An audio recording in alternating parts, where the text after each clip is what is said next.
السلام علیکم ورحمۃ اللہ وبرکاتہ۔ بسم اللہ الرحمن الرحیم۔ 228 سال قبل اگست 1995 کا واقعہ ہے۔ حکم ہوا کہ تمام مردوں کو ایک جگہ اکٹھا کیا جائے۔ فوجی شہر کے کونے کونے میں پھیل گئے۔ ماؤں کی گود سے دودھ پیتے بچے چھین لیے گئے۔ بسوں پر سوار شہر چھوڑ کر جانے والے مردوں اور لڑکوں کو زبردستی نیچے اتار لیا گیا۔ لاٹھی ہانکتے کھانستے بزرگوں کو بھی نہ چھوڑا گیا۔ سب مردوں کو اکٹھا کر کے شہر سے بہر ایک میدان کی جانب ہانکا جانے لگا۔ ہزاروں کی تعداد میں لوگ تھے۔ عورتیں چلا رہی تھی، گڑ گڑا رہی تھی، ادھر اعلانات ہو رہے تھے۔ گھبرائے نہیں، کسی کو کچھ نہیں کہا جائے گا۔ جو شہر سے باہر جانا چاہے گا اسے بحفاظت جانے دیا جائے گا۔ زارو قطار روتی خواتین اقوام متحدہ کے ان فوجیوں کی طرف التجائیہ نظروں سے دیکھ رہی تھی جن کی جانب سے دعویٰ کیا گیا تھا کہ شہر محفوظ ہاتھوں میں ہے، لیکن وہ سب تماشائی بنے کھڑے تھے۔ شہر سے بہر ایک وسیع و عریض میدان میں ہر طرف انسانوں کے سر نظر آتے تھے۔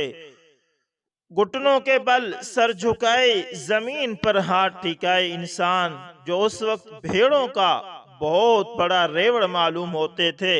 10,000 سے زائد انسانوں سے میدان بھر چکا تھا۔ ایک طرف سے آواز آئی، فائر!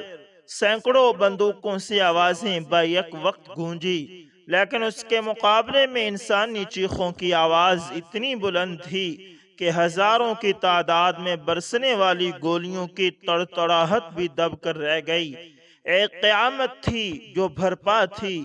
ماؤں کی گودیں اجڑ رہی تھی۔ بیویاں آنکھوں کے سامنے اپنے سروں کے تاج تڑپتے دیکھ رہی تھی۔ بیوہ یعنی وہ عورتیں جو اپنے سروں کے تاجوں کو اجڑتا دیکھ رہی تھی، خود اپنی آنکھوں سے اپنے آپ کو بیوہ ہوتے دیکھ رہی تھی اور داڑے مار مار کر رو رہی تھی۔ سینکڑوں ایکڑ پر محیط میدان میں خون، جسموں کے چیتھڑے اور نیم مردہ کراتے انسانوں کی سوا کچھ نظر نہ آتا تھا۔ شیطان کا خونی رقص جاری تھا اور انسانیت دم توڑ رہی تھی۔ ان سسکتے وجودوں کا ایک ہی قصور تھا کہ یہ لوگ کلمہ گو مسلمان تھے۔ اس روز 80 سالہ بوڑھوں نے اپنی آنکھوں کے سامنے اپنے بیٹوں اور معصوم پوتوں کی لاشوں کو تڑپتے دیکھا۔ بے شمار ایسے تھے جن کی روح شدت غم سے ہی پرواز کر گئی۔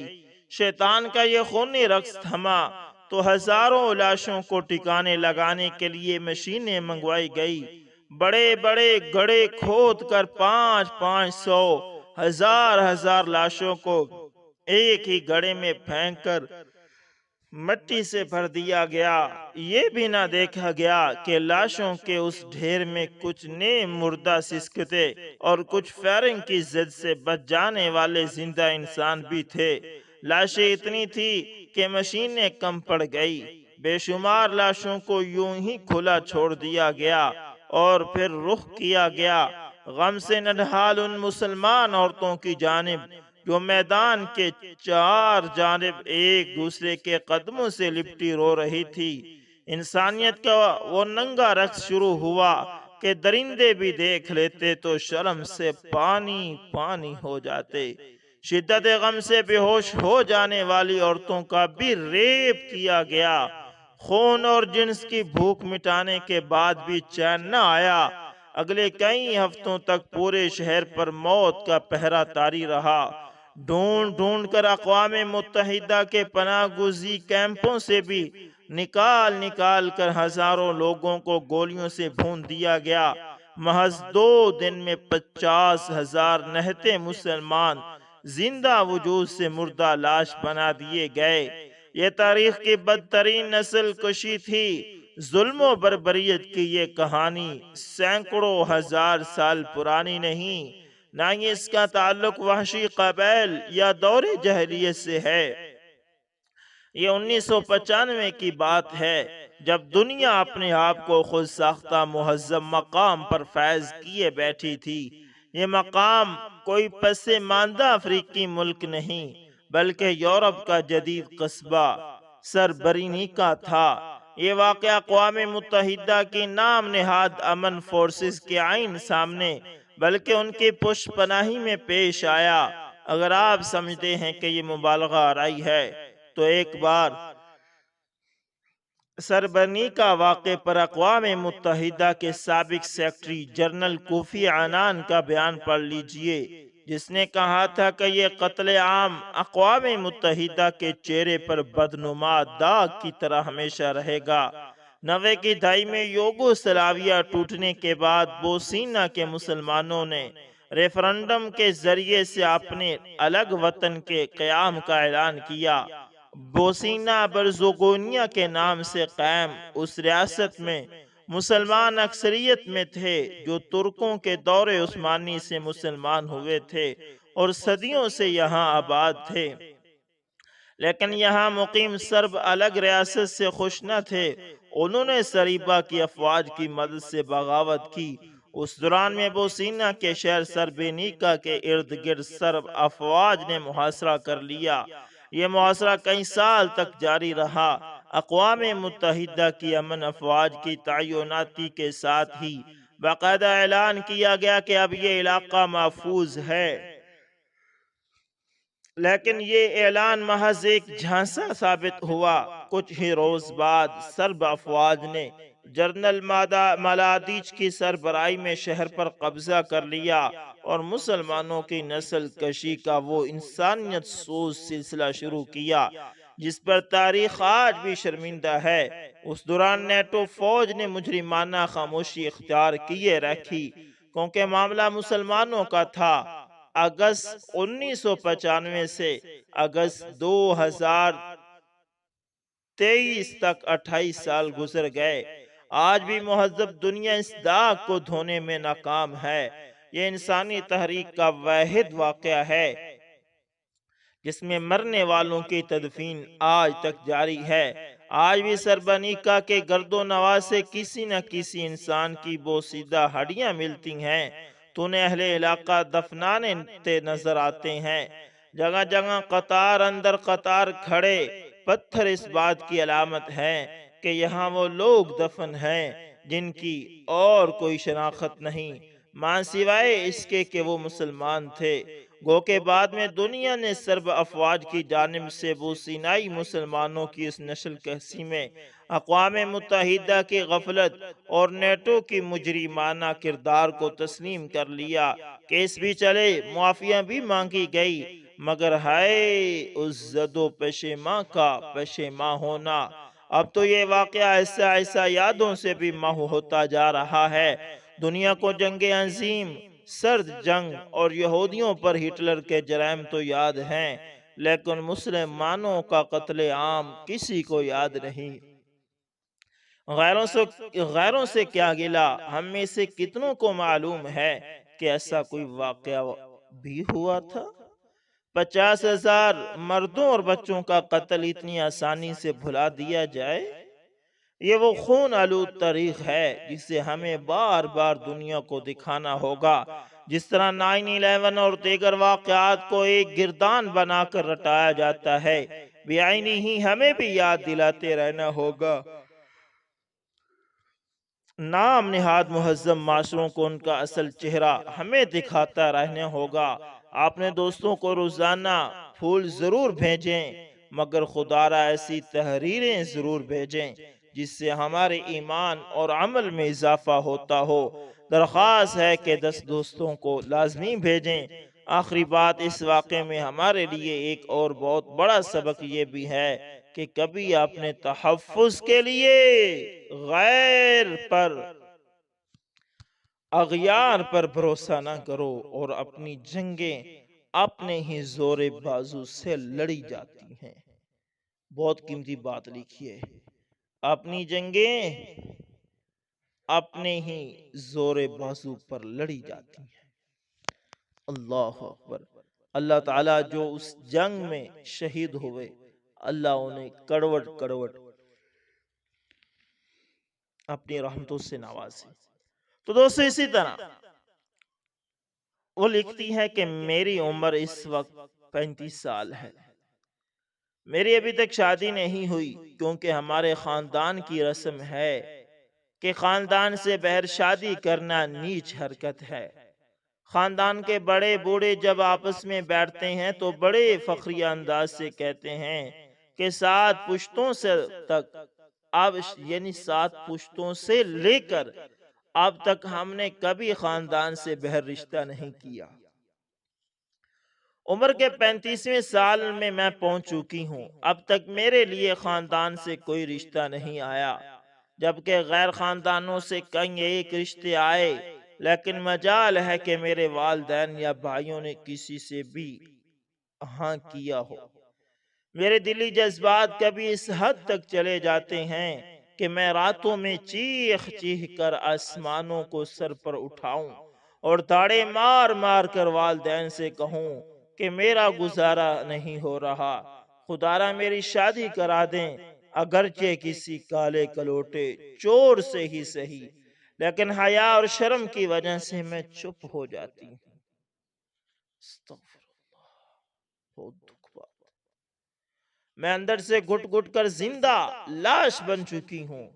شادی بیاہ اور دیگر تقریبات میں جب اپنی ہم چولیوں کو ان کے شوہروں کے ساتھ ہنستے مسکراتے دیکھتی ہوں تو دل سے دردوں کی ٹھیسیں اٹھتی ہیں۔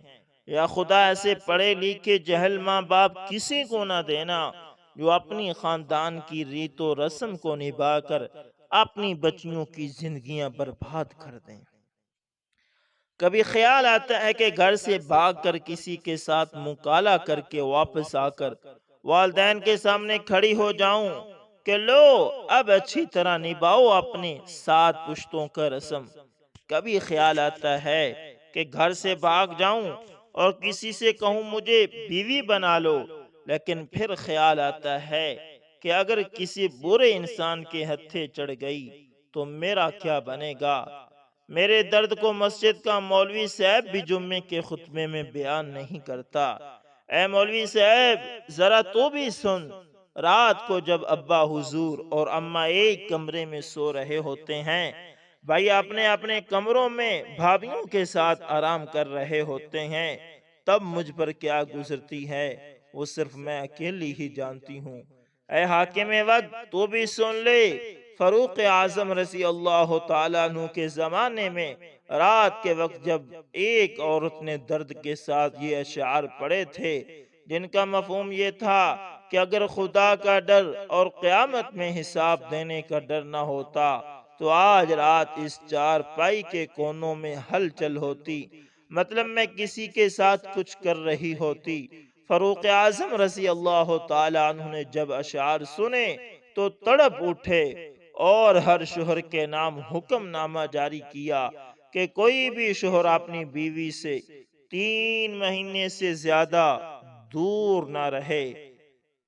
اے حاکم وقت، اے میرے ابا حضور، اے میرے ملک کے مفتی اعظم، اے میرے محلے کی مسجد کے امام صاحب، اے میرے شہر کے پیر صاحب، میں کس کے ہاتھوں اپنا لہو تلاش کروں؟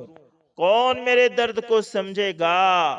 میری عمر 35 سال کی ہو چکی ہے، لیکن میرے ابا کا اب بھی وہی رٹ ہے کہ میں اپنی بچی کی شادی خاندان سے بہر ہرگز نہیں کروں گا۔ اے خدا تو گواہ رہنا، بے شک تو نے میرے لیے بہت سے اچھے رشتے بھیجے، لیکن میرے گھر والوں نے وہ رشتے خود ہی ٹھکرا دیے۔ اب کچھ سال بعد میرا ابا تسبیح پکڑ کر یہی کہے گا کہ بچی کا نصیب ہی ایسا تھا۔ اے لوگو مجھے بتاؤ، کوئی شخص تیار کھانا نہ کھائے اور بولے تقدیر میں ایسا تھا تو وہ پاگل ہے یا عقل مند؟ اللہ پاک نوالے منہ میں ڈلوائے کیا؟ یوں ہی اس مثال کو سامنے رکھ کر سوچئے کہ میرے اور میرے جیسی کئی اوروں کے لیے اللہ نے اچھے رشتے بھیجے، لیکن والدین نے یا بعض نے خود ہی ٹھکرا دیے، اب کہتے پھرتے ہیں کہ جی نصیب ہی میں کچھ ایسا تھا۔ یہ کوئی مذاق والی پوسٹ نہیں، لازمی سوچئے، ایک ایک لفظ حقیقت پر مبنی ہے، اس لیے الفاظ کچھ سخت تھے، ان کی میں معذرت چاہتا ہوں۔ تو دوستو یہ ایک کی کہانی نہیں ہے، یہ آج گھر گھر کی کہانی بن چکی ہے۔ لیکن آج کیا کیا جائے؟ آج تو کوئی اس موضوع کو سوچتا ہی نہیں۔ اگر کوئی بچی یا بچہ یہ کہہ دے کہ میں نے شادی کرنی ہے تو اس کو بے شرم کہا جاتا ہے، لیکن وہ بے شرم نہیں ہے۔ دوستو سمجھیں، یہ جوانی کا وقت ہی ایسا ہوتا ہے، اس میں اپنے آپ کو سنبھالنا بڑا مشکل کام ہوتا ہے۔ صرف وہی ثابت قدم رہ سکتا ہے جس کے ساتھ اللہ کی مدد ہو۔ اس لیے والدین کو چاہیے کہ بچیوں کے رشتے جلد سے جلد، جب اچھا رشتہ ملے تو کر دیں۔ ہاں یہ ضرور سرچ کریں کہ رشتہ اچھا ملے، کیونکہ اگر آپ اچھے رشتے کی تلاش کے علاوہ ہی رشتہ کر دیں گے تو کل کو بہت زیادہ مسائل پیدا ہوتے ہیں۔ اس لیے کوشش کریں کہ جلدی سے جلدی، چاہے آپ کو اپنی برادری سے مل جائے تو بہت اچھا، اگر برادری سے نہ ملے تو بیر ہی رشتہ کر دیں۔ اور بچے والوں کو بھی چاہیے کہ اچھے سے اچھا رشتہ جلد ہی بچے کا کر دیں، خدارا ایسا نہ ہو کہ وہ شیطان کے بہکاوے میں آ کر اپنا منہ کالا کر لیں۔ تو دوستو امید کرتا ہوں آپ لوگوں کو ویڈیو اچھی لگی ہوگی، ایک بہن کی فریاد بھی آپ لوگوں تک پہنچائی، اور 1995 کے اندر جو مسلمانوں کے ساتھ ظلم کیے گئے وہ ظلم بھی آپ تک پہنچائے ہیں، اور آپ کو یہ باور کروایا ہے، اور آپ سے یہ ریکویسٹ کرتا ہوں کہ آپ بھی آپ مسلمانوں کی یہ تاریخ یاد رکھیں اور ان امن کی صدائیں لگانے والوں کے منہ پر ماریں کہ تم مسلمانوں کے تو دشمن ہو اور لوگوں کے امن کے نعرے لگاتے ہو۔ امید کرتا ہوں ویڈیو اچھی لگی ہوگی، پسند ہے تو لائک شیئر کمنٹ لازمی کریں، اور اگر آپ ہمارے چینل AS انفارمیشن TV پر نئے ہیں تو دوستو اس کو لازمی سبسکرائب کر لینا، اور ساتھ میں بیل کے نشان کو دبانا نہ بھولنا، تاکہ ہر نئی ویڈیو کا نوٹیفیکیشن آپ لوگوں تک پہنچتا رہے۔ تو دوستو ملتے ہیں کسی نیکسٹ اچھی سی ویڈیو کے اندر، تب تک کے لیے اللہ حافظ، جزاکم اللہ خیر۔